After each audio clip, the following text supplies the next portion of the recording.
Got two of these emergency 2D fittings to replace in this block. There's 8 in total, I think.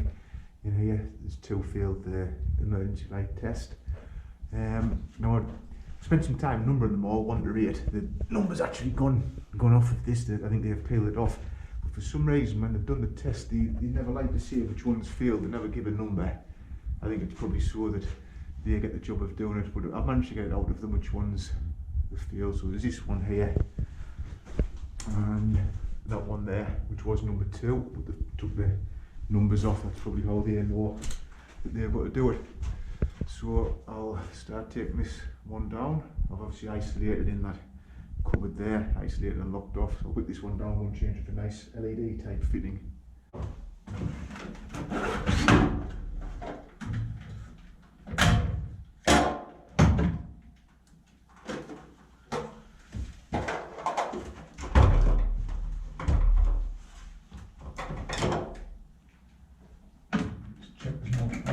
With these you have a line, permanent line, and a switch line if you had a switch to turn them on and off.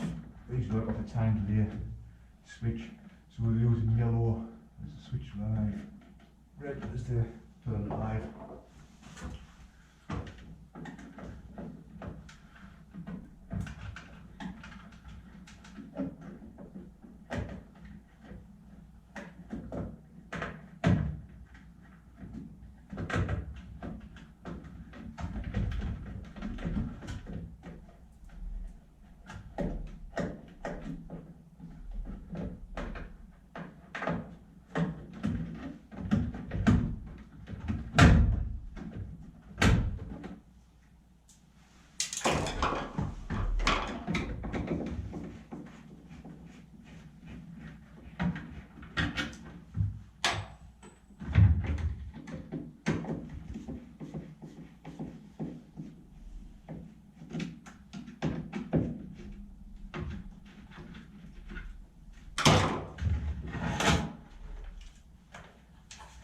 Simple as that.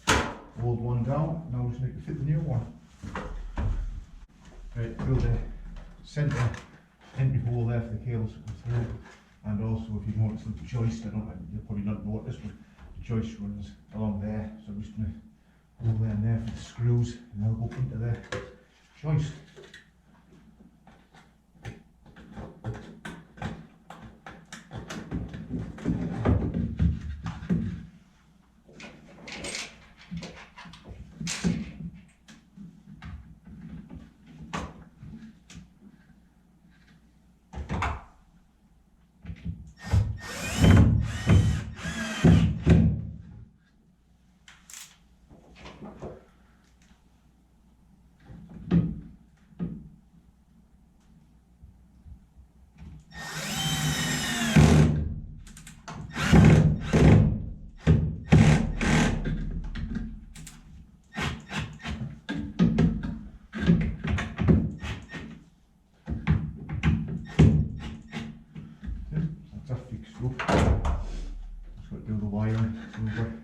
Line, neutral, switched line, and on here we've got the mark there, PL, that'll be permanent line, SL switch line.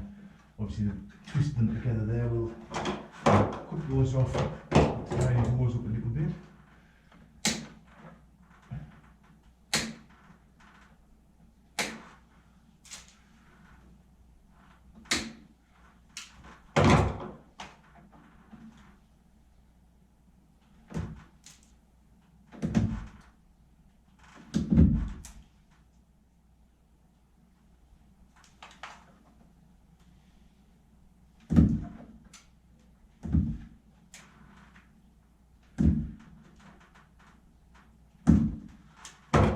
Tip and take these off. Sometimes for some reason the screw holes don't line up in any position, but go back in one. This one's not so bad, it's got this strap on there holding it, but I just put a little pencil line there and there so I can see that's where it's got to go back.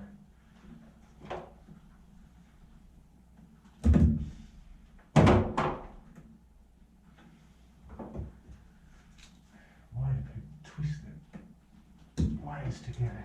Alright. Never forget to plug the battery in either. Done that once or twice.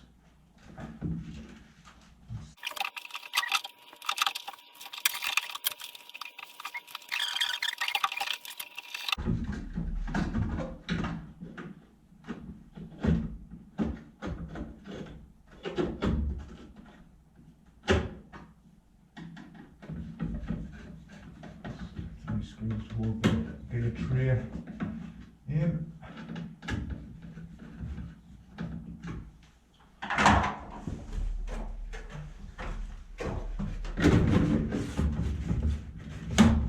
Cover on.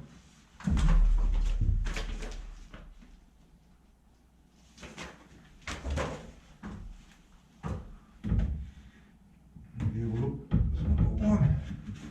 That's it. So I'll just reinstate the power. Check that the green charge light's on, and then obviously check that it functions correctly, switched off, and it powers back up.